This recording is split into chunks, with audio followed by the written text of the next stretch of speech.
Wrestling fans, promoters, wrestlers, and anyone who enjoys pro wrestling now have something new to be excited about. The Wrestling Fans International Association, the WFIA, is back.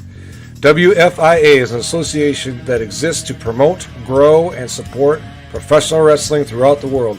Membership is free. Your membership includes a free digital bi-monthly publication of the Wrestling Fan News newsletter, association updates, voting privileges, and much more. Please go to thewfia.org, that's THEWFIA.org, and become a member today. Attention WFIA members, the virtual 2024 WFI convention will be this fall from September 13th through September 15th, 2024. Scheduled to appear are the world's strongest man, Ken Patera, the world's most dangerous announcer, Gary Michael Capetta, Bill Apter, and just recently signed the High Flyers, Jumpin' Jim Brunzell and Greg Gagne, and folks, there's more coming on board. So run, don't walk to your keyboard, get on that computer, check the WFIA.org website and our Facebook page to see when these guys are going to be scheduled and their prices.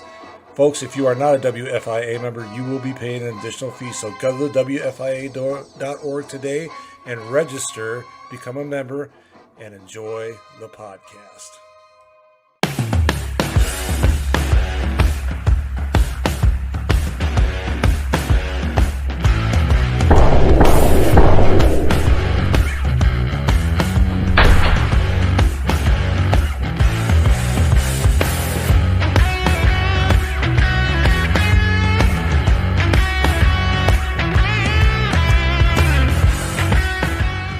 What's going on, everybody? This is Pro Wrestling Wire Radio here on ProWrestlingWire.com, WON Sports, and of course now the AIWF Network.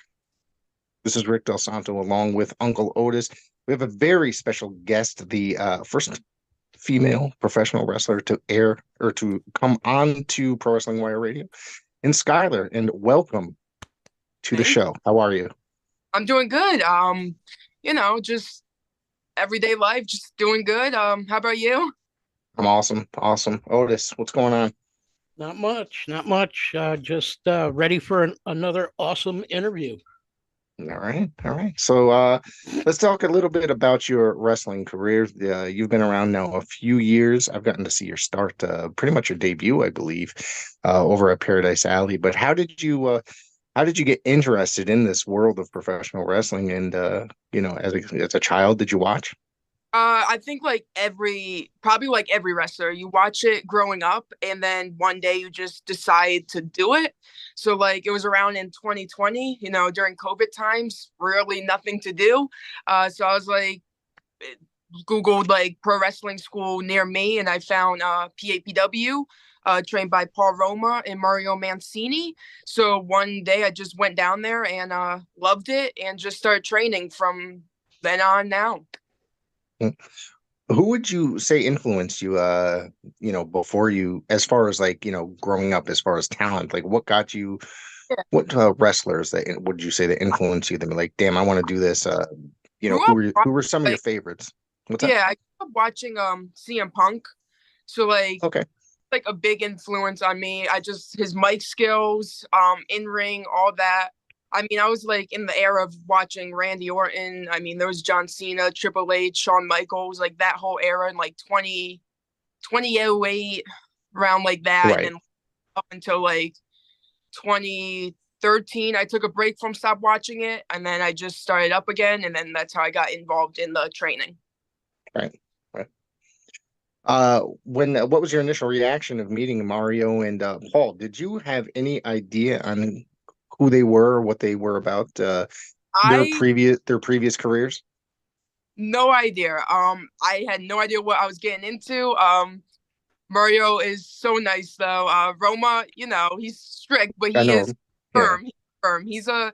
They're both good trainers, and you learn so much from them and their whole background in their careers. I mean, they got stories from like to tell from the 80s, but I had no idea. I didn't watch a lot of like the old school wrestling growing up, because like I got involved. It was like my brother watched it, so like I just tagged along with that. And then like when he stopped watching it, I still kind of followed it down there. But like I had no idea who Paul Roma was up until I started training in like 2020. Yeah, I grew up watching both of these guys, and actually, every time that they would announce Mario being from Milford, Connecticut, as a child, I kind of freaked out because I was you Yeah. know, it was literally about 15 minutes from where I lived in Woodbridge, Connecticut at the time growing up, and I knew the gym that he would train at, which was located in West Haven, and I'd always, as a kid, drove by and saying, like, is Mario in there? Like, I thought it was so as like a kid, like when you hear like Triple H like they announced from like Greenwich, Connecticut, like that was yeah. kind of cool to me too. Like, oh, it's like no one knows Connecticut. It's like not Yeah. very like famous, so it's like cool to hear sometimes. I mean, what does Connecticut have really? Yale, stuff like Yeah, UConn, stuff like Taxes. that. So, yeah, taxes. Yes, it's yeah. Otis, do you have anything you want to? I got some other questions, but Otis, do you have anything you want to throw in before I move forward with the career here? No, basically just that, Skylar, you see me popping in on Wednesdays, Mondays, whatever. And I notice that you train very hard every time I'm there, and you're definitely getting better each time I'm in there. Do you find because there's not many women right now at PAPW. Do you yeah. find it difficult training with the guys? I mean, I know that the guys that are there are a bunch of nice guys and everything, but do you find it more difficult not having more women there maybe to bond with during training and exchange ideas with? Does have its disadvantage. So like when I started training, I was like the only female in like that like school. There was no other female. So I grew up like not grew up, I wouldn't say. I started training with the boys and the guys. So like they helped a lot. Like you learn to like maybe hit harder, you lay in the work, like you don't like let anything slack in your work. But it does have its disadvantage because when you go out to other promotions and like you see everything else, like it's hard to see like you can't do certain moves with like the women because it's different, like to put it. So like you have to like kind of work around your training, like, oh, so like I could do this maybe with a guy, but like I gotta work around it to try it with a woman, stuff like that. I would say like I still make those connections and bond every time I wrestle like a female on another show. So I still have that going. And now it feels good because now there is getting more women involved at PAPW. So like I love helping like the newer talent coming up. So like it's good now we have like another new female student. So I can't wait to see what she does, and I love working with her in the ring, just to get that bond and that relationship and see what other women could do as well. Yeah, I could see that when I was there Wednesday, you were working on a particular new move, I guess maybe for you to do. And Yeah. we won't say who you were practicing with, but you were having just a little concern with the way you were doing this move, and you were concerned that you were going to hurt somebody in a place you didn't want to hurt them. I don't want to like hurt anyone in the ring, so like I always try to like see if they're good or okay, or like if that like is good in the ring. But like it's different with boys because like they're guys. I mean, they could take hits and punches, and like you could lay their punches in and they don't care. But like females, I just always try to make sure they're good. Yeah. I saw now, if I'm correct, that your debut was when the Battle Academy invaded Paradise Alley. Is that correct? Yes. Yes, and you did you did a nut shot to oh God, I have the video. I can't remember who. You did a nut shot to somebody.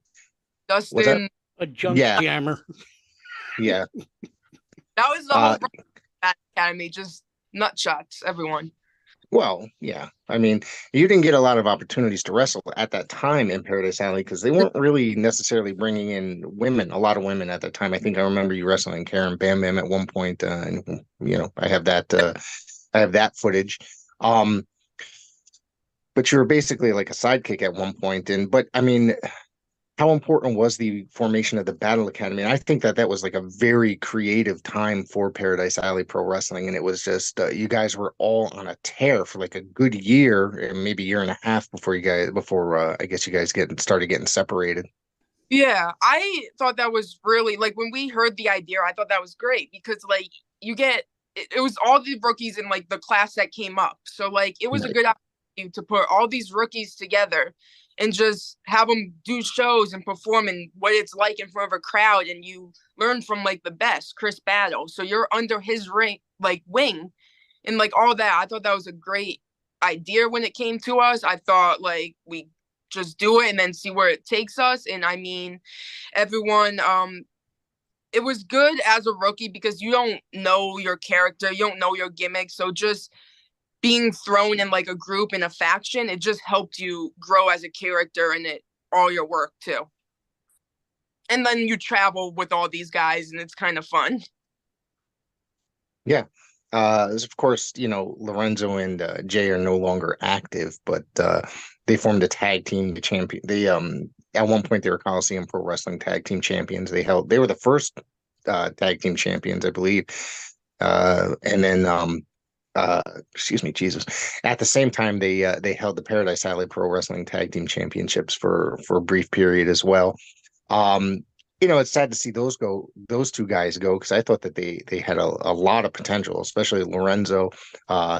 Jake had the gift of gab. He was great on the microphone. And Hunter, I think, was Hunter's Hunter. Great talent. They all had their great talent. I think they're all great on the mic, in ring. They all had chemistry together as a tag, or even like just managing or anyone. So hopefully they come back eventually, maybe after they take a little break and stuff. And I wish Hunter the best. He posted today he's moving down to Texas permanently, so I hope he still continues to train down there and maybe come visits now and then. But hopefully they still continue with their wrestling work because they're like the best at it. Yeah. So you actually, now you're gonna have to refresh my memory. I know that you ended up becoming the Paradise Alley Pro Wrestling Women's Champion at one point. It was the center ring title. I really want to mention that part, but it was the center ring title, and then became the Paradise Alley Pro Wrestling Women's Championship, which they created their own women's championship. So, what was it like? And talk about that match and your opponent.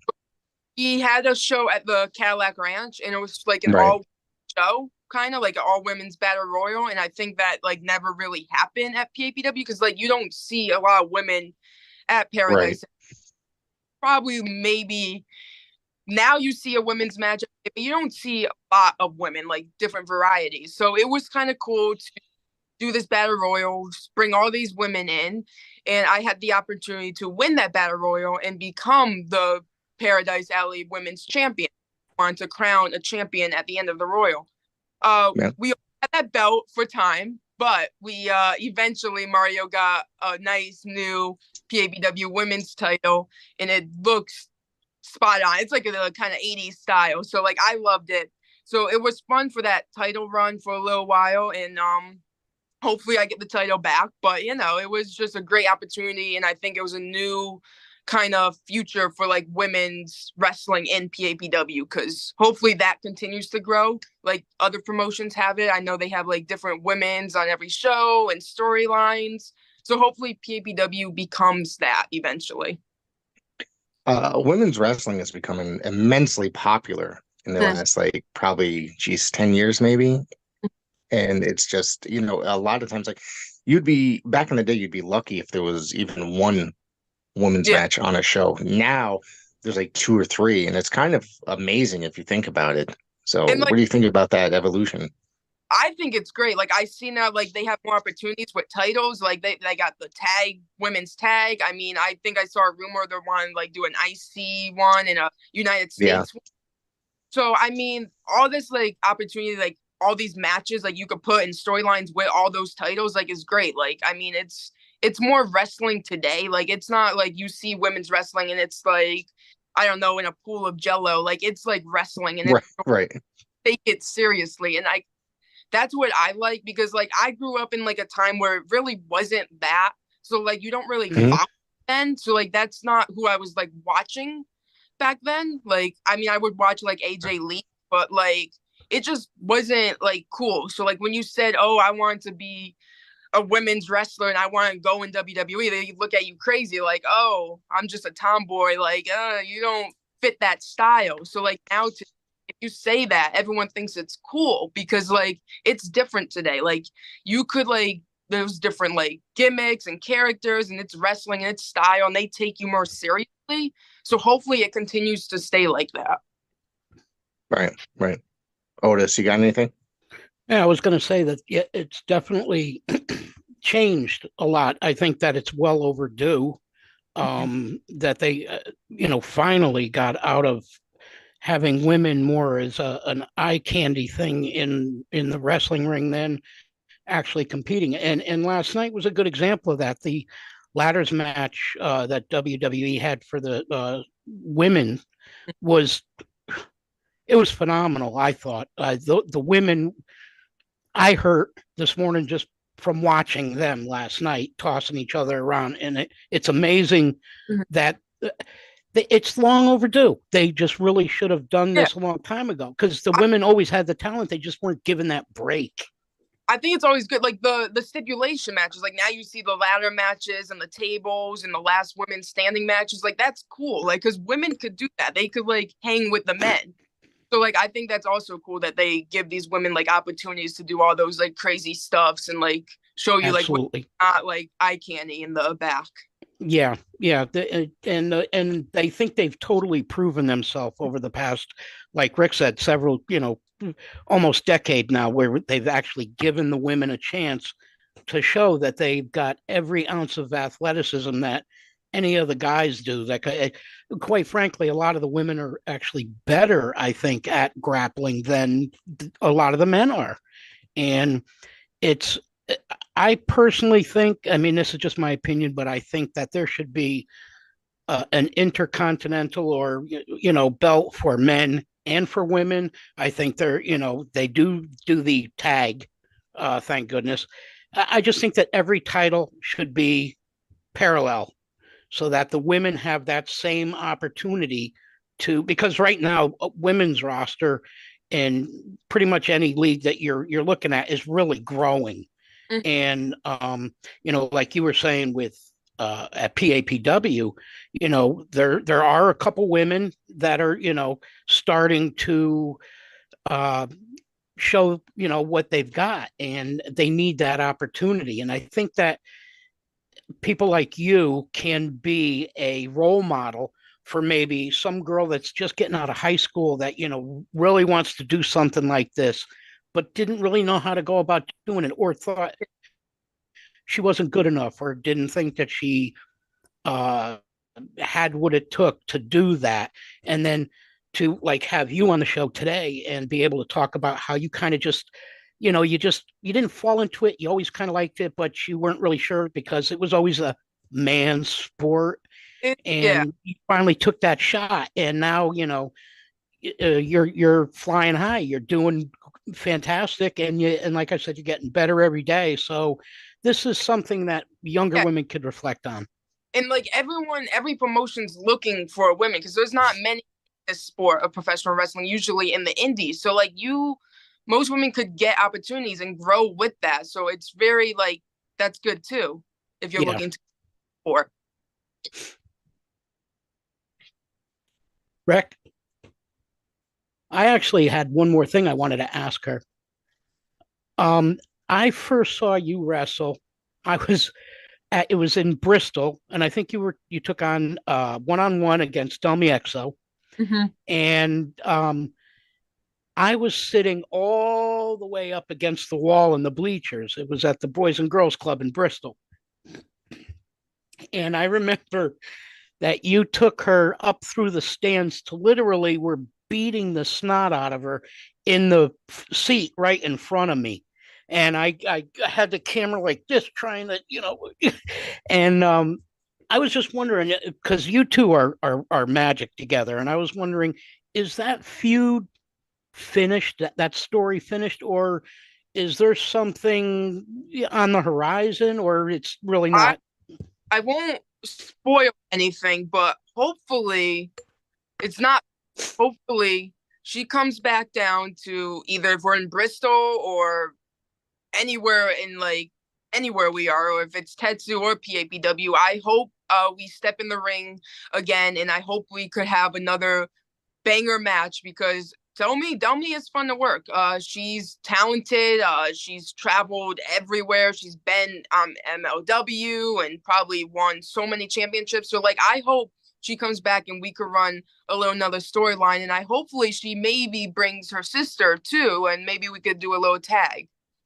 Oh, okay. I didn't realize that she had a sister that was involved in wrestling as well. And who would you want to take them on with? Who would you want as your partner? I mean, there's so many talented women out there. I mean, you got Mimi. Mimi's a good one. Whereas Mimi, I know when I did youth clinics in New Jersey, I know we kind of did youth clinics, run it back. So maybe if she is in town, would be cool to run a little tag match with her. I know we only worked against each other, but never tagged. Last August, I think, like I made my debut for Tetsu as a play-by-play announcer. And you took on Clara Carreras. Tell me about that match and how you thought. I thought that was like a really fun match. And tell me about your opinion on that match. So it was really fun. So she's a little like smaller than women. And I'm like so tall. So like it's fun to work like with that and do cool moves, and like she does like all the lucha style wrestling. So like it's cool to like learn that from her, like take these ideas and lucha and like work with that. Cause not a lot of women does lucha. Like I never worked anyone with that kind of style. So it's cool to just learn that from her. And she's a good in-ring competitor. I only met her one time, maybe at BST. So it was kind of fun to work her. But yeah, it was different style for me. Speaking of which, have you ever worked BST before? One time it was like a outdoor show. It was like last the 4th of July kind of show. And Two Roads. At Two Roads, right? Yep. I was there. That's right. Yeah, I forgot about that. I'm sorry. I was there for that. Yeah, it's a long time ago. You know, I don't have the brain capacity to remember. It's age, Rick. It's age. Yeah, yeah. So, you've actually you've had quite the career here so far. It's mostly, you know, PAPW that I have on record, but I know you've expanded out there a little bit more as well. But you've also wrestled for Test of Strength, which is another organization that's based out of our area. And I know that you took place in a mixed 6-person tag match as well. So yeah, that's when we wrestled against Mimi, and I know Travis and Jarrett Diaz was in the match. Travis Jacobs. I'm trying to think.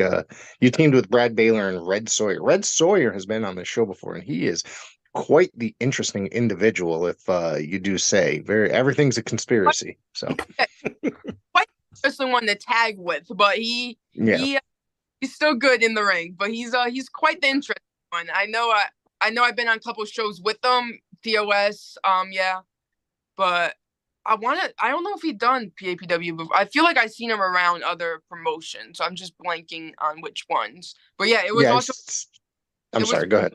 Tag with Brad because I know we trained together, so like, it was there. I mean, he's good in ring, on mic.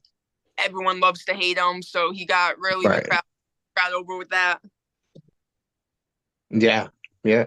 I'm gonna go off on Red Sawyer a little bit. So I love his character because it reminds me of like Bruiser Brody or like an old school like Wild Man. And I think because of this kind of character, there's not a lot of characters like that in the modern age of professional wrestling. I think it could go very far. I've been telling Coliseum like we've got to bring him in because I think it could go, and I don't know if there's a disconnect or what, but you know, I enjoy calling his matches. I've gotten the opportunity to call a couple of them, and I just want to I want to work with him more because I think he's just an amazing talent. And I think he's getting out there. Like I see him on a lot of like posters now and for like promotion. Like good for him. Like he's really getting out there, and I think the gimmick is really good. Because it draws everyone in, and that's like the best kind of gimmicks. Like if you get the crowd involved, I mean, they'll either love or hate you, so that's always good. And he's the only guy I've seen hit somebody else with a stroller. Or a show. I mean, you had like a duck for a long. You're currently part of another organization that's because that's just started out. Kurt Jesuits, aka Kurt Adonis, has recently started his Wrestling with Character, which is supposed to be a very family friendly event, and I think it's got amazing possibilities. But you got a chance to work there. According to my notes, this past May, have you worked there since? I haven't made it to the last show they had because I had hockey obligations, so I had to play hockey. But I was on their I don't think it was their first, it was like their second show, something like that. Okay. It was like their show, and it was down in where it's was in it? New Britain. That's where they and it was a blast. I mean, it's for the kids, which a great thing that Kurt is doing, I think, because you see a lot of like wrestling is like violence. I mean, parents are afraid to take their kids because like it's hitting, punching, but this is like a family friendly. It's like Disneyland, I would call it, because like you go there and it's like balloons and everything's like friendly and nice, and it's like they perform like shows, so like you're watching like a whole performance. It's like a theatrical performance, and I think that's great what he's doing. And I had the opportunity to be on it as the bully, so it was a twist of like events. I know going back to that kind of bad personality heel work, but as like a villain, which was good to do again. But it was just great, just watching the kids just interact with you and like booing you, and it's just a fun day. So hopefully I get to go back soon. I have yet to make it out there. It seems that every time he books a show, I'm already booked elsewhere. So it's but I want, I have a young son that's 9 years old, or going to be 9 in a few weeks, and I really want to take him out to this because I think it's like he loves going to the PAPW shows with me, and he comes and travels to other shows with me, and it's gotten to the point where he's become, pretty much an important part. Like everybody knows my son, and everybody loves hanging around with him, and he can be a little bit overwhelming sometimes because once he's 9. I know, he's take him. He would. Like it's like everything's for the kids. Like it's just you're there, but like it's a blast. Yeah. What's your name again? Oatis. You got anything else right now? Sorry, I'm. Call me whatever you want. Just keep the camera on me. No. I wanted to say you have a triple threat coming up.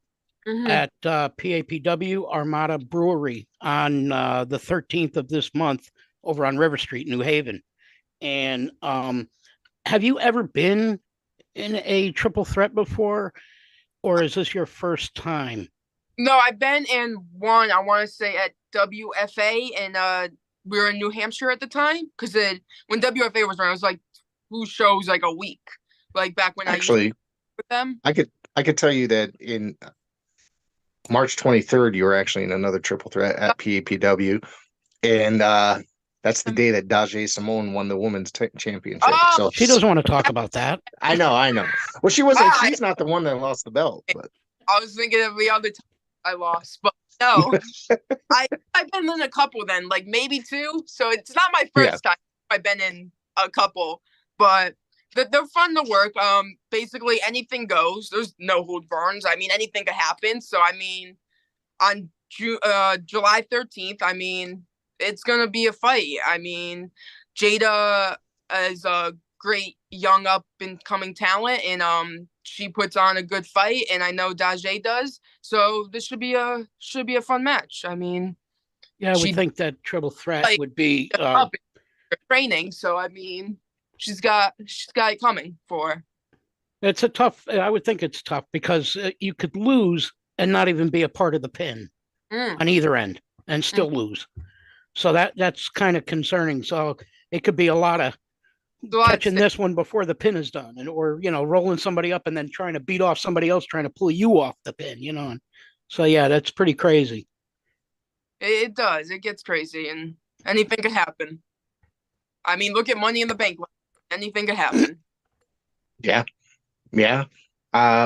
Speaking of which, let's get a little bit off topic. So, what do you think about John Cena announcing his retirement? I mean, I grew up. That was like my era. John Cena. That was the guy. That was the face of the company. So, like, seeing that era kind of come to an end, and it is sad. I mean, if you love him or hate him, he was good in the ring. So, I mean, fans could boo him, fans could cheer him, but like to watch John Cena go, it's sad, and to see who could like fulfill that spot. Who's the next John Cena? I don't know if there ever will be, but like, who's gonna be the face of the company now? I mean, right. I mean, it's funny because it's like he was never my favorite wrestler, but I'll tell you that much. To me, it's like it was gimmicks like that annoyed the hell out of me because I just wanted to watch actual wrestling. But when he got in the ring with CM Punk, that for the very first time for that title, I was like, holy shit, this dude actually could wrestle like really good. You know what I mean? Like I always thought it was all gimmick for like the longest time. I didn't think he could wrestle for a long time. Have like great chemistry together, and I love that Money in the Bank match. First Punk, and like I always thought like when he gets inducted into the Hall of Fame, who's gonna announce him like in? I always thought it would be like yeah. Do you think that when he retires, like he will be inducted at that same year, like next year? I guess he said he's gonna retire. Yeah, hopefully it's not the same because it gets annoying. Like when you get inducted and then you have to like wrestle the next day or something like that. Like it should wait maybe like a year or two afterwards. Yeah. Final match and then he gets inducted. Yeah, he's contributed a lot to the company, and it was as much as I was not a fan of his, maybe because he was shoved down our throats so much, like during his era. When he was around less, that's when I kind of was like, he doesn't bother me as much, and I actually kind of cheered a little bit for him. Last night when he announced his, I'm not gonna lie, last night when he announced his retirement and did that whole speech, I did get a little emotional. Like, I was like, wow, I can't believe this is happening. It's like Roman Reigns. Now everyone misses him. Yeah, well, I think that it just going on lately as what's going on in WWE. I don't talk a lot, like watch a lot of WWE outside of like the pay-per-views, and I just watch a lot of clips. But otherwise, but I feel that Roman Reigns is about to come back as the biggest baby face in the company. Like when he does return. So yeah, like there will be, but everyone's just waiting because I feel like it has to be a Slam or something has to happen, but like. I don't know. It has to be at like SummerSlam. Yeah. That's what I'm guessing. You can almost, you can almost kind of see that forming because, they split up the Usos, and then Jimmy ended up, getting kicked out of the bloodline, and then it was just, Paul and Solo and Roman, and then all of a sudden, now Roman, I hear it's that he, has bowed out because of health. I don't know how true that, because remember he had, what was it? Leukemia. Yeah. Leukemia. Thank you. Yeah. And I guess maybe he had another bout with that or whatever. But anyway, he had to leave. But then now this new modern bloodline, as they're calling it, I really think that the Usos are going to team back up with Roman and Paul, and they're going to come back, and there's going to be, but I'm trying to think who would be the fifth, or, who would be the other, because they've got the enforcer now, Jason or Jacob Fatu. So, they'd still have the numbers on their side with one extra. So I'm wondering if maybe, now I saw some posts on some other platforms that said they were thinking that Rikishi was going to come back as a new wise man. Now, I don't know how much, water that holds, but it'd be interesting to see if they come up with another character or bring somebody else in the family from maybe Roman's side that can be the extra number, So that'll be a storyline to watch. So the Guerrillas of Destiny, the Tama Tonga and Tonga Loa, their brother Hikuleo also signed with WWE. He has yet to debut. So he could, Oh, so he could actually join. I mean, either side really. So we'll have to see right. how it works out. Or So, it could be Survivor Series. I mean, if it happens yeah, they lead Oh, up. yeah, that would be cool. yeah, yeah. Let's get back to Skylar's career, and so we could always, we always get off topic, but so I want to ask you. You had some interesting matches and some other talent that I want to ask you about working with. You've worked with Sammi Chaos on numerous occasions. So, what's your opinion about working with Sammi? Oh, Sammy's great. Definitely. I know she's getting a lot of work out there now. It's just her size. Like, it's a different like environment working with. Like, she's bigger than me, so like Right. probably as well. So like working with her was like a challenge, trying to figure out how to like do certain moves with her and win and stuff like that. But I mean, we had a couple performances together. I think the chemistry is there. I think she we our first match was probably but then we gotten better together. So I think it grew over time. And I mean, I've seen her so many shows now, and I wish her the best out there. And I mean, she did win that title from me too. So I didn't want to bring up another loss, but so that actually streamed live on YouTube, Paradise Alley. I think that was at the JCC, correct? In Woodbridge, was that correct? Maybe it's a rematch. Okay. Oh, that was the rematch. Okay. Yeah, we worked together at the JCC. Was it? It was for the rarefied air. Rarefied air, maybe. Yes, maybe. Okay. Maybe not. Maybe. But worked many times at JCC. But yeah, Actually, no. Okay, you're right. That was the rematch. That was what you gonna call it, Mania in Paradise, and Thriller in Paradise was where she won the belt, and that was in East Haven. yes. So okay, that was October 28th. I got all the dates in front of me. Sorry, so I'm a It's nerd like that. Sammy. Sammy's a good talent. Yeah. Just work with her. It's like Hogan and like Shawn Michaels. Like it's like the big Goliath and then like the small underdog. So that's kind of how it kind of fit in working with Sammy. So I know I brought it up earlier, but Dajae Simone is the current PAPW Women's Champion. She won that in a three-way. Do you plan on coming back for that title against Dajae? And what's your opinion on Dajae? I think that she's someone that greatly improved over the last year or so. I think she's become one of the best talents in our area.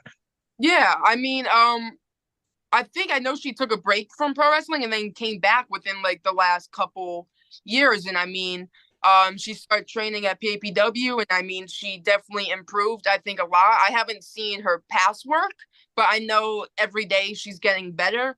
I know she works hard, and I know I'm definitely coming back for that title because that's the story. That's the long time goal, finishing that story to get back that title. I lost it like a year ago, and trying to become a two-time women's champion. That's the goal right now. Okay, all right. And you've gotten the chance, like you wrestled Nikki Duke a few months back, and she's becoming like quite the amazing talent that's been out there for quite some time now. On WoW now, I knew that Yeah. based out in Cali, maybe California. Yeah, that's Dave McLean's WoW. I wrestled Holly Hood, who also does WoW too. That match was great as well in New Jersey. So I wrestled couple talents, and Nikki was just fun to work. That was her very first match back from a life-threatening neck injury. So so I give her props to that. I mean, she got back in that ring, no fear, no nothing, and still put on a show. And after that injury, yeah, it's pretty scary. What do you think about companies like WoW? Would you take the opportunity to go out there and work for that? I mean, it's a gigantic company and run by, it's basically run by NBC. So, and I think AJ Lee works with them, she's one of the producers, like one of the yeah. So like to work with like all women from like different backgrounds, different talent, they're all big names. So I would love if I had the opportunity to work with them. would be definitely fun. It's an all women's promotion. I only done, I think, one all women show. Well, maybe two of like PAPW was one, like an all women show. It was like out in New Jersey, and that's when I wrestled Hollywood for Goddess of War. That was like their name back then. I know they are affiliated with Titan in New Jersey. Okay. So Holly Hood, Haley J, and I mean she's huge. She had that Netflix run. On the Wrestlers, the OVW show.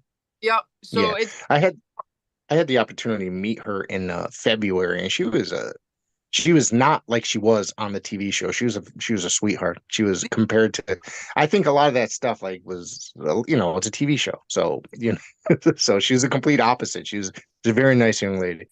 It's just a reality show on Netflix. Reality. So, yeah.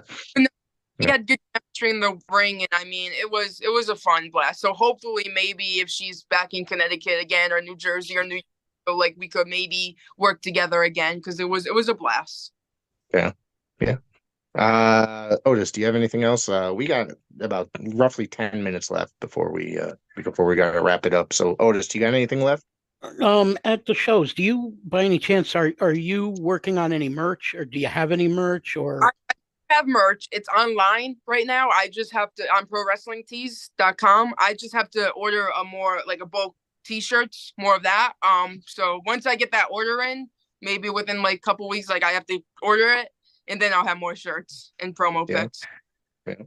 Yeah. I don't think I've ever seen you selling stuff before. Yeah. I could be wrong, but yeah. Yeah, I just gotta get the merch. I have been slacking on that. Like it's online, so like I know people bought it online. So hopefully, I know they got it. It's been shipped, so hopefully they're rocking it on July 13th. But I just gotta get more. Yeah, if you can get some to bring to shows, I would think, when people actually can get hands on, they're like, oh, this is, because when you see it online, it's just not the same as touching it and like an 8x10, let's say, or something even, Yeah. I prefer to purchase directly from the person, and hand them my cash, because I know that, it's helping them at the gigs and stuff like that. Maybe the promoter's not paying them enough or what have you. I'm not talking about any particular promoters, but that's I know it's rough out there working shows sometimes, and you get money directly in your pocket. Right. Nobody else is getting a cut from it or anything like that. Yeah. Takes a cut. Yeah. What else do you have coming up? Do you have anything big coming up besides the 13th?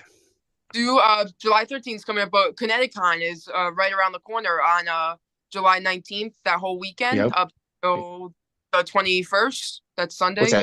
That's what, 6 shows in 3 days or something? 3 days. Like that? In 3 days, and then those shows, there's meet and greets, trivia, so it's gonna be a whole fun weekend event. It's up at the convention center in Hartford, which is fun. It reminds me a lot of like Kurt Adonis's show. Like you dress up as this character that's not your normal wrestling persona. So like as a comic book kind of convention, I'm Black Canary, so that should be a fun weekend. I mean, there's storylines in between that. I mean, it's like a fun blast. You don't have to go out there and wrestle. You just wrestle like your comic book or anime character. You've done it before, right? For cosplay? A couple new characters. What was that? You've done it before for cosplay wrestling? Yes, I done it last year, and I want to say the year before. 22, 3. So this will be 24. Was it last year? Was it last year a fan tried jumping in the ring, or the year before? Yeah. And Q leveled them, I guess. That was quite enjoyable. There. Yeah. It was like it was just a couple idiots just wanted to see what it's like, pranked, and they didn't even have tickets for the con, but they got what was coming, because Q's like, you don't want to mess with Q, so Q leveled him. No, I would stay out of his way at any time. What was gonna happen if you don't? Because I know there was I'm blanking on his name, but the other Italian wrestler, was it Dominic De Niro, I think. Yeah, Dominic. Yeah. So I mean, you got Q and Dominic. Good luck whoever now that fight. No, The funny part is like I worked a show with Dominic like a couple months back, and I gotta say he's like the nicest dude, right? Yeah. But I don't think he's one of those dudes you want to cross in the wrong way. Same thing with No. Q. He's It, very nice, but you definitely know you don't want to cross him and say the wrong thing. we're family in that locker room. Like everyone's a family. Absolutely. Step in the ring. Absolutely. You don't know what you're doing. That's why we say, like, please don't go in the ring. Don't touch the ring. Like, just keep your distance, because like we don't know what's gonna happen. You slide in that ring. I mean, you most likely are gonna get beat by one of those wrestlers. That tends to happen at indie shows on occasions where there's a bunch of jerk offs that show up and they think, oh, this stuff's fake. I'm going to make fun of it. And then watch this. You know, I've been to shows before where people would like jump in the ring and just do something stupid. And the next thing you know, they just get the shit kicked out of them. Yep. So I don't know what these idiots are thinking, but yeah. Well, I mean, I can tell you actually in the New Haven Coliseum, back in the day. Now, this is actually quite a famous one because this person actually mentioned it recently. Was Sergeant Slaughter was wrestling the Ultimate Warrior in a steel cage. The Nasty Boys interfered. A fan jumped the cage, and next thing you know, the Nasty Boys are just beating on the freaking dude. It made the front page of the New Haven Register the next morning. So, and I was there for that. And then when I was talking to Sergeant Slaughter like not so long ago, I mentioned where I was from in New Haven, Connecticut, and that's the story he brought up. So yeah, he remembers that. High security this week, in a couple weekends. Yeah, that doesn't happen again, and hopefully they're banned from what. You got to be careful. I mean, you never know. A guy jumps in the ring or a woman jumps in the ring, and a fan they might want to, juke a heel or something, because they just don't like their character and they want to stab them, or you got to be careful. Rollins or something like that. I don't know. A fan was being tricked online and then thought it was actually Seth or something like that. I remember that. Yeah, I remember what you're saying. Yeah. Otis, do you have any closing comments before we wrap it up? Otis, you live? Okay. No, I'm just hoping that the weather holds out for the 13th. That's all. Yeah. Yeah. I mean, the weather's been kind of crazy this past couple of weeks. We had to cancel our last show because I had no power last week. So we had to cancel that show. And it was it was sunny there, and it's sunny when I came home. Wow. Lucky. Why don't you point everybody to where they can find you, your social media, and all that stuff? Yeah, so I am on Instagram, _Skylar 50 _, and I'm also on Facebook, just Skylar if you type it in, or Juliana, for any bookings on Facebook as well. All right. I want to thank you very much for coming on, and we're going to have to do this again. This has been a blast. Yeah. Seriously. I don't know why I haven't had you on. I've known you for quite a few years now. So no, this has been fun. You're welcome, absolutely. Rick. Thank you very much. And definitely have you on again soon. And hopefully I'm going to make it out to the 13th. I got kids. So yeah, we'll see. Well, thank you very much. And I want everybody to go check out Skylar on social media, check out YouTube. Actually, I got to tell you one thing before we go. There's a video, and I don't want to, of you. That's the most viewed video on our YouTube channel is you getting squashed by Karen Bam Bam. Do you remember that? I do remember that. I almost died, but. But yeah, I got squashed. I guess I would say that's my first ever match. I think it is. I think that is like that counts. Yeah. I came a long way, but I got squashed by Bam Bam. Yeah, it's that's up on our YouTube. It's the most viewed video on this channel, and it's kind of funny, to be honest with you, because it's like people just go crazy. And I'd ignore the comments from the people that actually commented on it because it's just ridiculous. But thank you for that. I'm going to thank you and Karen for that, for making that possible. I don't know where it's on YouTube, but probably my most viewed is with me and Demi wrestling one of our matches. I don't know, but that's probably now. Yeah, I think that was a great series that I've seen so far. And if anything else comes up, I want to try to make sure that I'm there for it as well. Hopefully. All right. Well, thank you again for coming on, and we'll have to have you back sometime. Absolutely. It was a lot of fun, and it was really cool to learn more about you.